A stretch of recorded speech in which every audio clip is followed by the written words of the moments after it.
Welcome, Amakhosi Network. Welcome to the channel. Today, we're going to be chatting about something very important, and that is how we lost 2-0 to Richards Bay.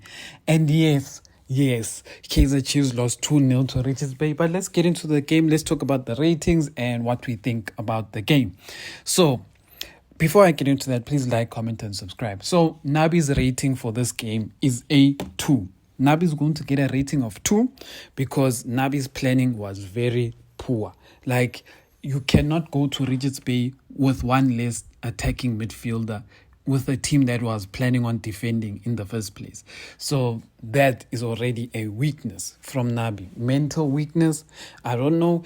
You know, sometimes there's a thing that if you choose to fear someone and that person smells your fear, that is when they gain the confidence to beat you, especially if you're a strong one. It's like our Mark Tyson and them, they used to win a match before the match even starts.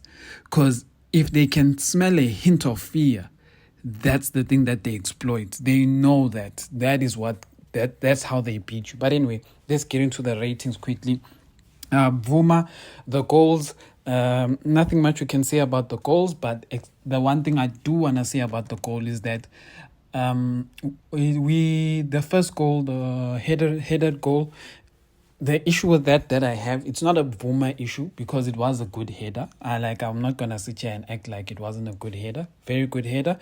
But my problem is, and I know a lot of you are going to say, but what about the offside trap, etc.? But this thing of, I like a defense that prioritizes helping their goalkeeper, especially if they've already messed up in other performances. What do I mean by that? I'm saying in that instance, sometimes I just want someone to always cover the back post. Like when the corner gets taken, yes. The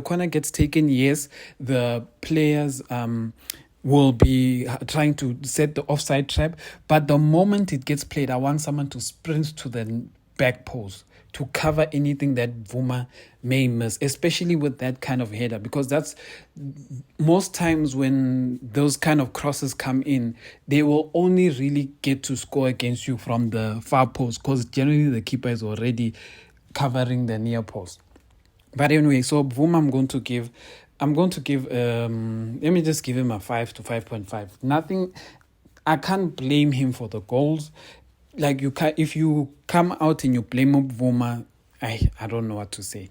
But yeah, Vuma, I'm just gonna give like a 5.5. It's still not like he's had a like great performance, but yeah, that's all I can say about that.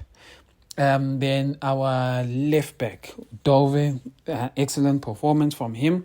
He didn't really go wrong in his game, so I'm going to give him a 6.5. Miguel, I'm going to give a 4. You can't commit the same error and concede the goal twice.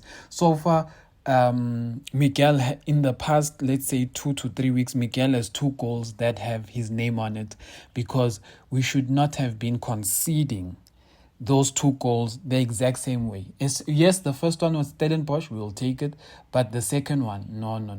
We cannot be conceding the second one. So that one is on Miguel. Then the next one is Msimango. Msimango, we could have hoped that he gets part of the header. You know that, I can't blame Msimango for that one. I'm going to give him even Miguel, giving him a 4 is maybe it's unfair, but like I said, I just didn't want him to make that error. So maybe I'll just give Miguel a 5 to 5.5.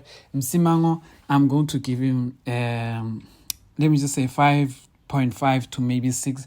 I think he did his role well. I can't see why someone would fault him for the goals, and he covered all the other chances that came because he was covering Solomon's, especially in the second half when Solomon's was unfortunately getting tired and he was just not replaced. So from that standpoint, I do have to give Msimango some credit. Solomon's, one of his bad performances, I'm going to give 5. He did add to us in attack, so he was very good in attack. Not all the time. Maybe like the first 30 minutes he was good, but the rest of the half, he honestly was not good. So I'm just going to give him Solomon's about a 5 to 5.5. But defensively, the goals didn't necessarily come from his side, but on a different day, we could have conceded 4 goals and it would have been goals that have come from his side. So that's why I'm saying 5. I'm thinking of 5. And offensively, after, let's say, 20 to 30 minutes, he just kept rushing. When I say rushing, I'm like, there were moments in this game where he just couldn't find. He's a Kaizer Chiefs player. He kept passing the opponent because he was rushing. And like he was trying to... The thing about Solomon's is that what you like about him is that he likes to progress play. He's like Lollipop in a way. They like to progress play well. But the thing is that it doesn't look great when they're trying to progress the play quickly, does not work out. Like the pass doesn't reach the player. Then you're like, no, calm down. Like if you're not sure, calm down. So there's those kind of things. Because there were moments in this game where Solomon's just rushed for no reason. I think there was a moment where we were meant to get a corner and Solomon's was already on the like corner line. And instead of like maybe trapping the ball or leaving it for a corner, he just swung his leg at the ball for no reason and kicked it out. And then you're like, Solomon's, but what are you thinking about like now? Like it's either it's going to be a corner for us or you trap it, bring it in and find a cheese player. But when you just kick it out, like what is the mentality when you are, like, what's going through your head when you're making such a thing? But that was, he was, I don't know what was happening to him at that point. And that was in the second half, I believe. So I really, at that point, I don't really know what was happening to Solomon's. That's why I'm like, I'd play Solomon's for 60 minutes and then bring Frosler. The next one is Tabokele. Tabokele had a 6 rating of 6. His partner didn't compliment him in going forward, so he had to try to do more than he should be doing. And my problem with that is that that's what brings an injury to a player. That's what gives a player hamstring injuries. That's what hurts a player. When you are forcing him to do more than he should be doing. And that's Tabokele. Tabokele was forced to do more in the midfield than he should be doing. And the thing is that the midfield is packed. The midfield is packed, so you pass one, there's another one. You pass one, there's another one. Then people pakela you two against one, then you are overworking and you are frustrated because you're not advancing the ball the way you are like. You are forced to advance the ball where the opposition wants you to advance it. So Tabokele was forced to almost be playing similar to Mteto. They were forced to play to the sides, because Richards Bay had blocked the middle. And in that moment, if Tabokele is the only one who can force the middle pass, but is being blocked and the guy is playing with can't play the middle pass, then it means that Tabokele can't even play like a 1-2 or a quick pass to the person who is in the middle, and that person can bypass a few players and find that middle pass, which should be Ungob. So that's the difficulty of it. So that's why Tabokele is going to get that rating of 6. Some people would even say 5.5, but yeah. Teto, I'm going to give 5.5 to 6. He also had a good look. If we're going to judge Teto on his performance, he had a good performance of 6, right? For someone who's come back from injury, he was one of the best players who have come back from injury. Some would even say 6.5 because of how he didn't lose the ball as much, and he actually killed a lot of attacks that Richards Bay tried to make. But the problem is Mtetwa the player you needed for the game? Because there's a difference. There's a difference between a player who played well and a difference between a player who played well but technically was not needed for the game. And that's where Mtetwa falls in. He played well, but he was not needed for the game. Meaning that what he was asked to do to defend, it was fine, but we didn't need the defending. Richards Bay is not a threat defensively. Even their goals they scored, it's goals that one is offside and the other one is that Mtetwa tackle that didn't touch the player. So that's why I keep saying that he wasn't needed. Technically, the first goal was created off the bench by the technical team. If we eliminate Mtetwa, there's no free kick. Then we probably don't concede that goal. And that's showing you what happens when you force the squad too much. Anyway, Sereno, no, Modi 5, running but to nowhere. Do 5, running to nowhere. Lollipop, actually a 4, like I don't even know Lollipop was playing. But anyway, Dupree 5, like nothing was happening for him. Sereno came in, he couldn't adjust to a trailing game, like a game where you're losing. He kept trying, but it was but I felt like it was a little too late. It was a little too late, because at that point Richards Bay were even playing more hungry to keep the point, the 3 points. But anyway, that is the team in a nutshell. But then let me talk about the worst player on the pitch, which is Nabi, because Nabi had something to do with this game. So Nabi, number 1, had no business replacing Mtetwa, had no business bringing on Modi. I am going to say this for once, is that our game against Cape Town City, the team in the first half didn't do bad. So why did Nabi overreact? Why did Nabi overreact to a team that played together for the first time and actually had a good first half? Those boys who played in the first half actually had a good first half. The only thing is that they didn't score, but they created chances, they moved the ball well, and Cape Town City has a better midfield than Richards Bay. But Cape Town City was also sitting back. They have better attack. They have Darwin Gonzalez. They had Sukuma, whatever his name is. They even brought that Namibian guy eventually in the second half. They have good attackers in their game. But then Nabi against Richards Bay, less quality, decides that it's best for him to bring him Tetwa with a less strong opponent. So Nabi came into this game with fear and lost 3 points. Nabi came with this game with an incompetent and not understanding who he is. Nabi is a head coach of Kaizer Chiefs. Teams are going to respect you based on your name. So they are a lot of times going to give you the ball. So when they give you the ball, they are saying, if you can't beat us, we will get one attack and beat you. Nabi plays into that and says, no, I'm also scared of you, so I'm going to put Mtetwa on the field. And then that team is like, even better, there's less chance of you beating us now, because how is Mtetwa going to help you score? So Nabi, all I'm saying is that Nabi contributed to this loss, and I don't care who says what. Nabi contributed to this loss, because if you give a man who's down a chance to stand up, that man will kick you in the face. And that's what Nabi did. He gave Richards Bay a chance to stand up. When you go into the first half against any small team, you put your strongest players in that team. You put Sereno is not having good games, but he is not in form. But he needs minutes to be in form because he's been in and out of the squad. Put your best starting 11 first.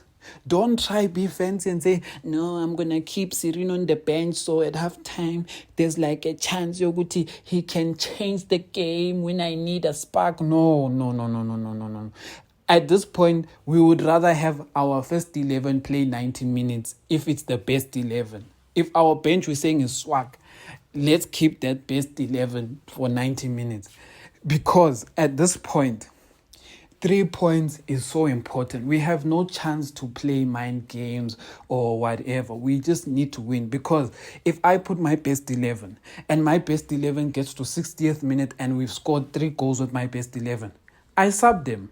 They get a 30-minute rest. My players get a 30-minute rest. I put in Abo Modi, I put in Abo Matlo, etc. I put in Abo Castillo returning from injury. I say, get your minutes, boys, because we have 3 goals. I put Tumfundo Villagazi, give him some minutes. That's what I'm talking about. That is how you meant to be thinking. At this point, Nabi is collecting roles. Is trying to collect points in the wrong way. He's trying to find solutions by changing the team every game. But he needs consistency. The Our defense has gotten slightly better in the second half of the season, slightly. When I say slightly, I mean slightly. But it's because of the consistency of our back line. Our back line has not been chopping and changing. Like 1 minute it's Cross, it's Mashiani, it's Frosler, it's this one, it's that one. Now we know our defense is set. Dudley would still be there if it was not for injury, but now we know it's going to be Dove, it's going to be Miguel, it's going to be Msimango, and it's going to be Solomons or Frosler. The nice thing about Solomons or Frosler is it depends on the tactics, but it doesn't hurt you too much, but it depends on the tactics. And then the back line is sorted. Then we know Thabo Cele is starting. Now, the problem is, they keep trying to find Thabo Cele a partner as if these guys don't train together. Keep Ngobo there. Like the previous game, Ngobo did well. Mtetwe cannot... I think you guys can tell that I'm very frustrated by this game. But I'm not a coach. I don't have coaching badges. Like, I have never coached a team and won a game in my life. But I feel like I know enough football to know when we're making life difficult. I feel like I've watched enough football in my life to know when a coach is making his own life difficult. When a coach decides to chop and change his team every week. You know what it reminds me of? Go back to the year when we hired Steve Compella. The players ended up hating playing under Steve Compella. Ask yourself the question why. Why did the players not like playing with Steve Compella and how he played? Because before Steve Compella, don't compare the Steve Compella of Sundowns to the one who was coaching Chiefs. The one at Chiefs, why the players didn't like him, is because he was a formation coach. He didn't have a style of play. Meaning that he tried to use tactics for each and every team in the league, meaning that there's 16 teams in the league. He wanted to have a tactic to beat each and every of those 15 teams. Meaning that when he played Sundowns, he wanted a 3-5-2. When he played Pirates, he wanted a 4-4-2. When he played this one, he wanted a 3-5-1. That is how Steve Compella played when he played Chiefs. That's why every week we would be playing wing backs. Then we'd play a back four. Then we'll play a back three.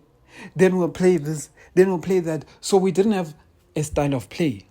We were a formation team. How we play will be determined by the opponent we're playing. And that's how Chiefs played for the whole season, which is why it was unbearable to watch Steve Compella play, coach Chiefs, because you could not tell what Chiefs you're going to find on the day. Like, the Chiefs under Steve Compella was one of the worst things to ever witness in my life. Like, I hated watching Chiefs because we had no style of play. It was hopeful football. The days we won because that formation, lucky, it beats this one. Then the days we lost because the players are getting lost in the new formation they were trained to do 2 days ago. So they're like, am I meant to be here or there? I'm confused because Benglala this side. Like yesterday, I was a 8. Today, I'm a right back. Ksasa, I'm a winger. So what am I today? And that's the problem with changing too much. That is the problem. You confuse the players. And I feel like Nabi is also getting there. The players are probably getting frustrated as well. Some of them, the players like Abongob, are probably getting frustrated because they don't feel they're doing much wrong to not be included, even in the match day. Like, it's honestly the most craziest thing in the world. Like, I don't know how these players are coping mentally, like, with that. Because that must be the most demoralizing thing. Like, if you are Ngobo today, if Ngobo does not have an injury, if you are Ngobo today, how would you feel being dropped, like, for a reason that can't even be justified? And then you watch the performance of against Richards Bay, and you see the people who are playing your position, and you're like, konje beng propele inila. Was I that bad? Yoguti, lenteng ibuga yole ingcono than my play. Amakhosi.